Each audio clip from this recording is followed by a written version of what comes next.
다 함께 말씀 보도록 하겠습니다. 오늘 말씀은 신약성경 데살로니가전서 2장 1절에서 4절까지의 말씀입니다. 오늘 말씀은 데살로니가전서 2장 1절에서 4절까지의 말씀입니다.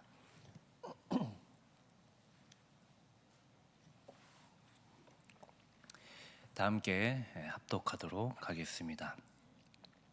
형제들아, 우리가 너희 가운데 들어간 것이 헛되지 않은 줄을 너희가 친히 아나니, 너희가 아는 바와 같이 우리가 먼저 빌립보에서 고난과 능욕을 당하였으나 우리 하나님을 힘입어 많은 싸움 중에 하나님의 복음을 너희에게 전하였노라.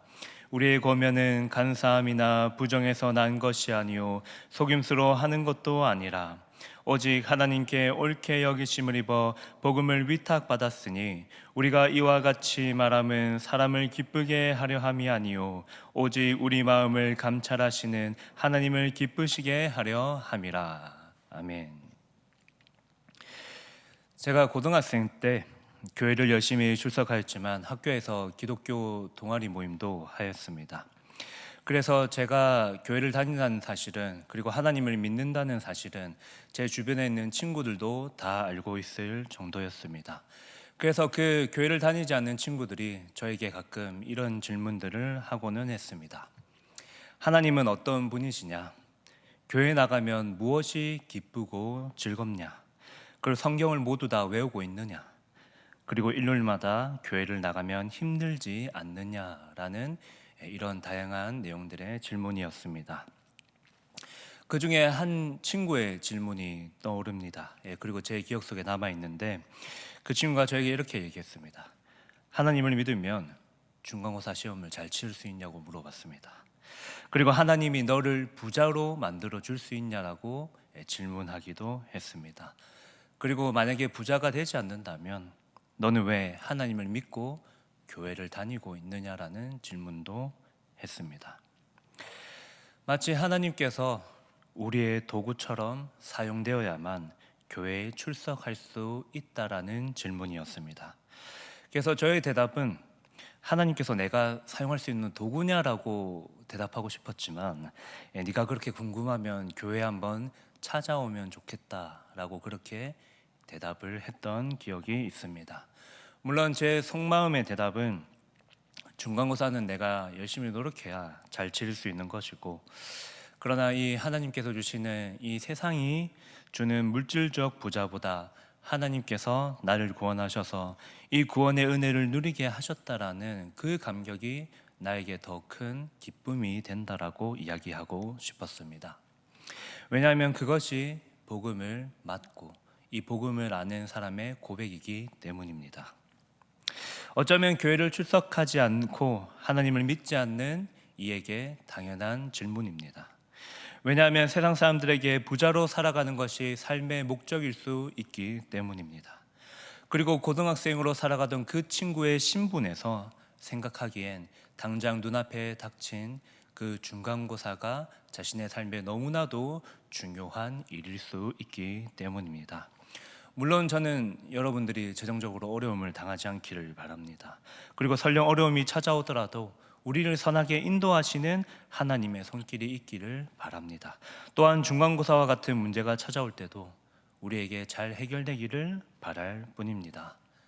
그러나 오늘 이 질문과는 무관하게 우리에게 그렇다면 진정한 이 복음을 아는 사람의 삶의 모습이 어떠해야 하겠습니까? 그리고 우리의 삶의 목적이 무엇이어야만 그에게 올바른 대답을 해줄 수 있겠습니까? 저는 중등부와 함께 소요리문답을 1문에서 107문까지 나누고 있는데, 이번에 올해 지금 오늘 9시에 함께 나누는데 이제 100문을 같이 공부합니다. 그런데 그 외민 소요리문답 1문 1답에 보면 이렇게 질문하고 대답합니다. 사람의 죄일됨의 목적이 무엇입니까? 이에 대한 대답으로 사람의 죄일됨의 목적은 하나님을 영화롭게 하고 영원토록 그분을 즐거워하는 것입니다. 여러분, 복음을 맡은 자는 하나님의 영광과 하나님을 기뻐하고 하나님을 즐거워하는 것이 삶의 목적입니다. 오늘 본문에 이 복음을 맡은 자의 모습인 바울이 등장합니다. 바로 바울의 모습이 이 복음을 맡은 자의 삶의 모습을 우리에게 확실하게 보여주고 있습니다. 왜냐하면 고난 속에서도 하나님을 기뻐하는 바울의 모습을 확인할 수 있기 때문입니다.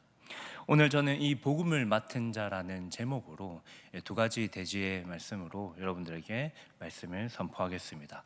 첫 번째는 이 복음을 맡은 자는 하나님을 힘입어 고난을 이겨냅니다. 두 번째는 복음을 맡은 자는 하나님을 기쁘시게 합니다. 오늘 두 가지의 말씀을 가지고 여러분과 함께 말씀을 나누도록 하겠습니다. 첫 번째는 복음을 맡은 자는 하나님을 힘입어 고난을 이겨냅니다. 바울은 믿음의 본을 보였던 이 데살로니가 교회를 칭찬하였습니다. 그리고 1장에서 수없이 이 데살로니가 교회의 믿음을 칭찬하며 1장의 내용이 마무리되었습니다. 그리고 이제 2장이 시작할 때에 바울이 그들 속에 있었던 것이 헛되지 않았다라고 주장하고 있습니다. 즉, 이 바울과 그의 일행들을 향하여서 자신을 둘러싸고 있었던 잘못된 소문들을 갑작스럽게 변론하고 있습니다. 어떻게 보면 이 데살로니가 전서를 받아보는 독자들에게 이런 이야기의 전개는 조금 황당스러울 수도 있습니다. 왜냐하면 1장에서는 데살로니가 성도들의 믿음을 칭찬하고 있는데 갑자기 2장에서는 자신을 둘러싸고 있는 잘못된 소문들을 변론하고 있기 때문입니다. 왜 바울은 갑자기 이런 이야기의 방향을 바꾸고 있었겠습니까? 왜냐하면 이는 믿지 않는 자들이 이 데살로니가 교회를 향하여서 바울이 전한 복음이 헛된 것이라고 주장하였기 때문입니다. 즉, 그들이 전한 복음의 내용은 진실함이 없다라고 잘못된 소문을 퍼뜨렸습니다. 당시 데살로니가 교회의 상황은 그렇게 좋지 않았습니다. 왜냐하면 데살로니가의 성도는 복음을 따랐기에 주변에 있는 모든 것들로부터 핍박을 받고 있었기 때문입니다. 이뿐만이 아니라 바울이 전한 복음이 속임수이며 바울과 그의 일행들이 불법을 행하여 자신의 주머니를 채우는 자라고 소문내었기 때문입니다. 그러므로 이 수많은 주변에 있는 사람들은 이 데살로니가 교회와 그의 성도들에게 그들이 전하였던 바울이 전한 거짓된 복음을 버리라고 이야기하였기 때문입니다. 실제로 이런 소문은 데살로니가 교회를 어지럽게 만들었습니다. 믿음이 연약한 자들을 시험에 빠지게 만들었고, 교회를 내가 출석해야 할지 하나님을 진정으로 믿으면서 살아야 할지를 고민하게 만들었습니다. 여러분, 이 소식을 들은 바울이 어떻게 가만히 있을 수 있겠습니까? 그러므로 바울은 그들을 향하여 자신의 방문과 복음 전파가 결코 헛되지 않았음을 칭찬하고 있는 것입니다. 너희의 믿음이 이렇게 훌륭하고 하나님 안에서 온전히 서고 있는 것을 너희들에게 칭찬한다. 그리고 너희들이 들었었던 그 잘못된 소문은 진실이 아니라는 것을 바울은 그들에게 선포하고 있었습니다. 즉, 바울 자신이 받은 복음은 진실하며 그것은 나의 입으로만 나오는 것이 아니라 예수 그리스도께서 나에게 위임하여 주신 진정한 하나님께로부터 왔었던 복음의 내용이라는 선포입니다. 왜냐하면 2절에서 바울은 그들을 향하여서 이렇게 이야기합니다. 너희 아는 바와 같이. 여러분, 이 이야기가 무슨 이야기를 하고 있는 것이겠습니까? 여러분, 이 너희 아는 바와 같이라는 것은 이 본문에 나와 있듯이 이는 바로 빌립보에서 겪은 고난을 가리키고 있는 단어입니다. 여러분, 오늘 본문에는 정확히 등장하지 않지만 이 사도행전 16장 19절에서 40절에 기록된 내용을 보면 빌립보에서 당한 고난을 기록하고 있습니다. 빌립보에서 이 바울과 실라가 복음을 전하다가 잡혔습니다. 그리고 그들은 장토로 끌려나가 불법을 조장한 죄로 기소당하고 군중에게 공격을 받았고 옷이 벗겨졌습니다. 그리고 매를 맞으며 감옥에 던져졌고 수많은 고난과 핍박을 받았습니다. 중요한 것은 이 사실을 데살로니가 성도들도 충분히 알고 있는 사실이라는 것입니다. 여러분, 갑자기 바울이 이 빌립보에서의 일을 언급하는 이유가 무엇이겠습니까? 자신의 복음을 변론하고 있는 이 상황에서 빌립보의 이야기를 너희가 아는 바와 같이라고 이야기하고 있는 이유는 무엇이겠습니까? 여러분, 바울이 진정으로 이 데살로니가 교회 성도들에게 이야기하고 싶었던 내용이 무엇일까요? 여러분, 바울은 이렇게 이야기하고 싶은 것입니다. 제가 좀 풀어서 이야기해 드리자면, 생각해 보아라. 내가 사기꾼이라면, 내가 전한 복음이 잘못되었다면 어떻게 사기꾼이 학대를 받으며 너희를 속일 수 있겠느냐? 어떻게 학대를 받으며 이 하나님의 복음을 너희에게 담대히 전할 수 있겠냐라는 질문이었습니다. 여러분, 동물도 자신을 괴롭히고 학대하는 사람이 있다면 그 사람에게 가고 싶지 않을 것입니다. 그리고 그 동물도 그 사람과 함께하고 싶지 않을 것입니다. 제가 예전에 캠퍼스에서 함께 복음을 전했던 간사님께서 하루에 수십 명씩 만나면서 복음을 전했는데, 만나는 사람마다 그날은 모든 사람에게 거절을 당했다고 합니다. 그래서 모두에게 거절을 당하고 나니 오늘은 복음을 전하는 게 조금 힘들다, 이런 이야기를 하셨던 기억이 납니다. 그리고 하셨던 말씀이, 나 혼자 마음을 먹어서 담대해지는 것은 정말 쉽지 않은 것 같다라고 이야기했던 기억이 납니다. 여러분, 복음을 전하면서 거절당한 경험이 있으십니까? 그렇다면 이 복음을 전하며 거절당한 간사님이 너무 자신의 본분을 모르는 거겠습니까? 여러분, 사실 우리는 그냥 거절당하더라도 우리가 그렇게 쉽게 복음을 담대히 전하는 것에 있어서 큰 장애물이 될 수도 있습니다. 그런데 오늘 이 바울이 이야기하고 있는 것은 그냥 거절당한 것이 아니라 학대를 받은 사람이 어떻게 너희에게 복음을 담대히 전할 수 있었겠냐라는 선포였습니다. 2절 후반부에서 그래서 바울이 진정으로 너희에게 복음을 전할 수 있었던 이유를 선포합니다. 이렇게 이야기합니다. 우리 하나님을 힘입어 많은 싸움 중에 하나님의 복음을 너희에게 전하였노라. 내 힘으로는 할 수 없지만 하나님을 힘입었기에 이 수많은 고난 중에도 복음을 전하였다는 선포입니다. 여기서 말하였노라라는 것은 여러분, 그냥 불특정 다수에게 내가 저 사람이 듣지 안 듣든지 상관없이 그냥 가서 속삭이는 정도의 이야기한 것이 아니라, 그리고 은밀하게 이야기한 것이 아니라, 헬라어로 본다면 어떻게 나타나냐면 이는 하나님의 복음을 담대히 선포하였다라는 사실입니다. 바울은 그들에게 내가 매를 맞고 내가 감정적으로 조금 힘드니까 너희들에게 적당히 복음을 선포하겠다라고 이야기하는 것이 아니라, 나는 복음을 맡은 자로서 하나님의 복음을 나의 입술로 너희에게 전하는 자로서 나는 그 하나님을 힘입어 너희에게 복음을 담대하게 선포하였노라. 지금 바울은 이렇게 데살로니가 성도들에게 이야기하고 있는 것입니다. 여러분, 바울은 하나님을 힘입었기에 수많은 고난 중에도 담대히 복음을 선포할 수 있었습니다. 바울은 데살로니가 교회가 이 복음 사역에서 복음을 맡은 자로 이 복음을 전할 때에 수많은 소문과 난리 중에서도 오직 하나님을 힘입어 복음을 전하는 담대한 사람으로 설 수 있다는 것을 그들에게 또한 선포하고 있는 것입니다.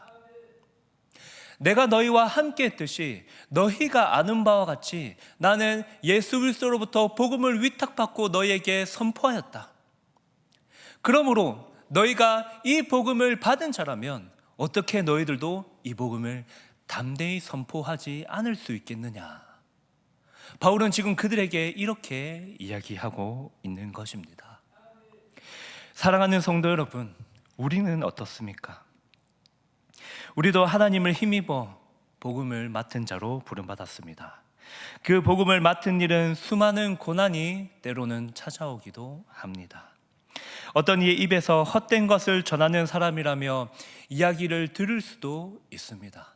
그것은 나를 알지 못하는 사람이 아니라 나와 가장 가까운 사람이 네가 얘기하는 그 복음은 헛된 것이라며 이런 이야기를 들을 수도 있습니다. 그럼에도 우리가 이 복음을 맡은 자로 살아갈 수 있는 것은 하나님을 힘입어 우리에게 그 입술을 통하여서 복음을 선포하시는 하나님이 있으시기 때문입니다. 우리도 하나님을 힘입어 살아가시기를 소망합니다. 그렇게 살아가는 저와 여러분이 되기를 소망합니다.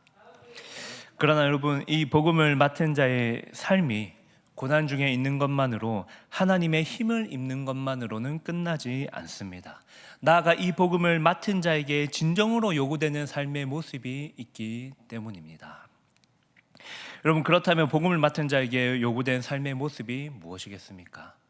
오늘 제가 두 번째로 이야기할 내용은 복음을 맡은 자는 하나님을 기쁘시게 합니다. 이제 바울은 복음을 맡은 자가 취해야 할 태도를 보여주고 있습니다. 바울이 그들에게 전한 권면은 간사와 부정과 속임수가 아니라는 사실입니다. 바울과 그의 일행들은 데살로니가 성도를 속여서 잘못된 것으로 빠뜨리지 않았고, 부정하고 불순한 동기로 그들을 속이지 않았다고 선포하였습니다.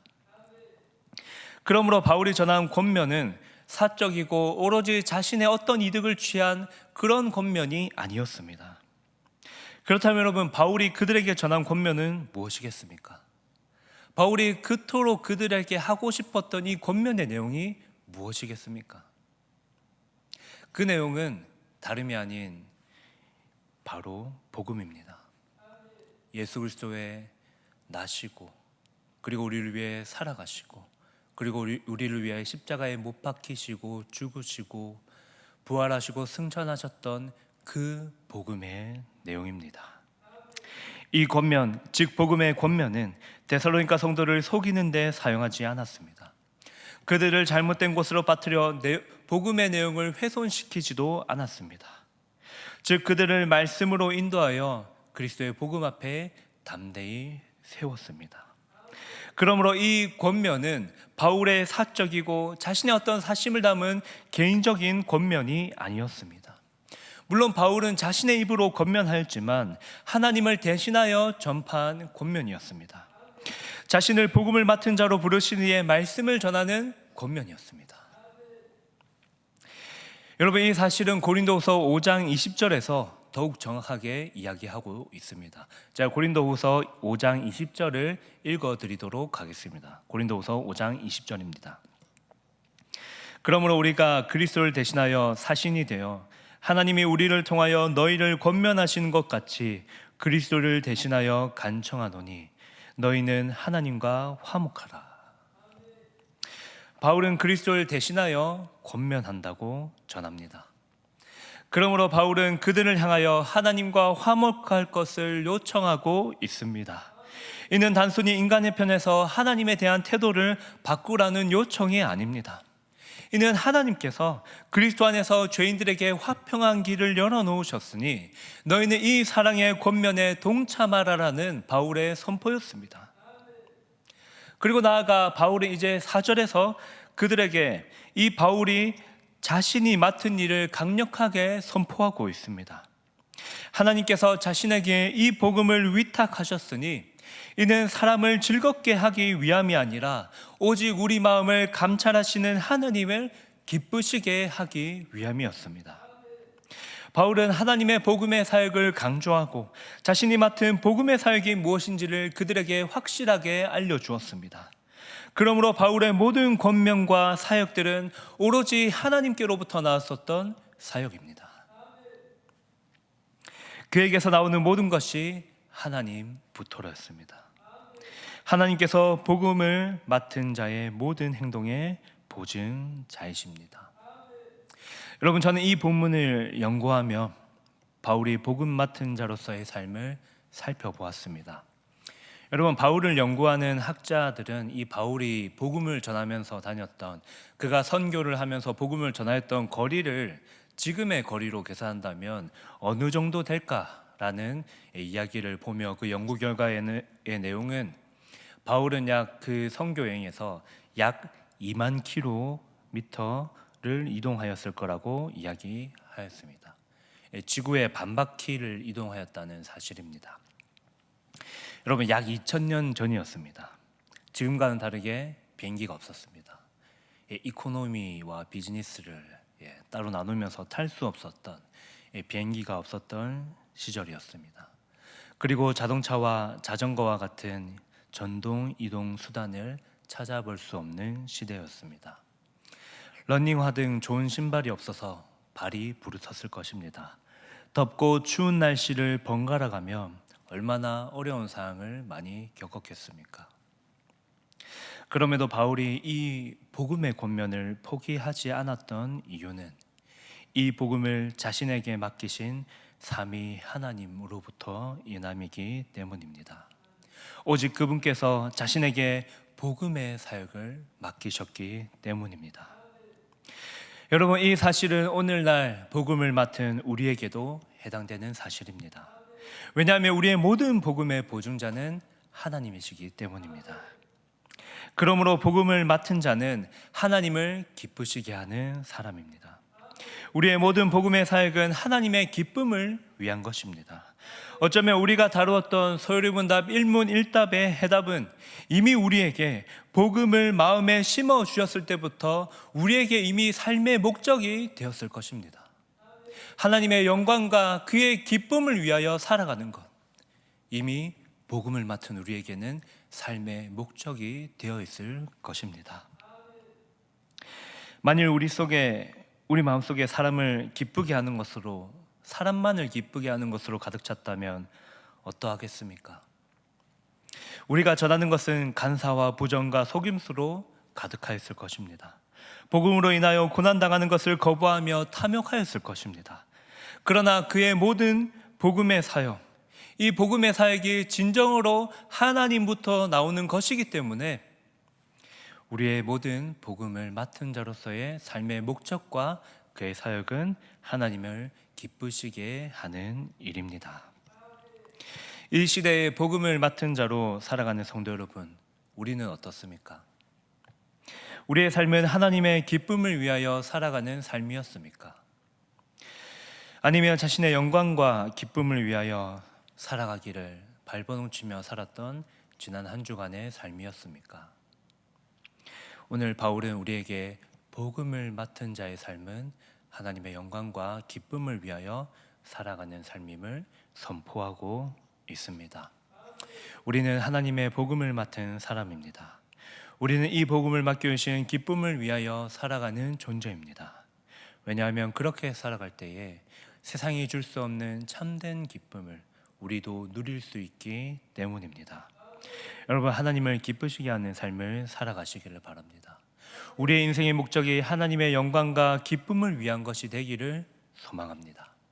이제 말씀을 맺겠습니다. 하나님께서 우리를 복음을 맡은 자로 세워주셨습니다. 때로는 그 복음으로 인하여 우리에게 핍박과 고난이 찾아올 때도 있을 것입니다. 그러나 우리가 그 복음을 포기하지 않고 영원히 복음을 맡은 자로 살아갈 수 있는 것은 그 복음이 하나님께로부터 나오기 때문입니다. 그리고 그 복음을 우리에게 맡겨주셨고 그 복음을 맡은 자로 살아가게 하셨기 때문입니다. 그렇게 또 한 주간 살아가시다가 이 하나님의 영광과 기쁨을 위하여 살아가는 것이 혼탁해지고 우리 마음 가운데에 흐트러진다면 또다시 주일날 나와서 함께 말씀을 나누고 또 함께 교제하며 서로를 위로하는 그런 장원 세강교회 성도 여러분 다 되시기를 바랍니다. 다 함께 일어나셔서 찬송하시겠습니다.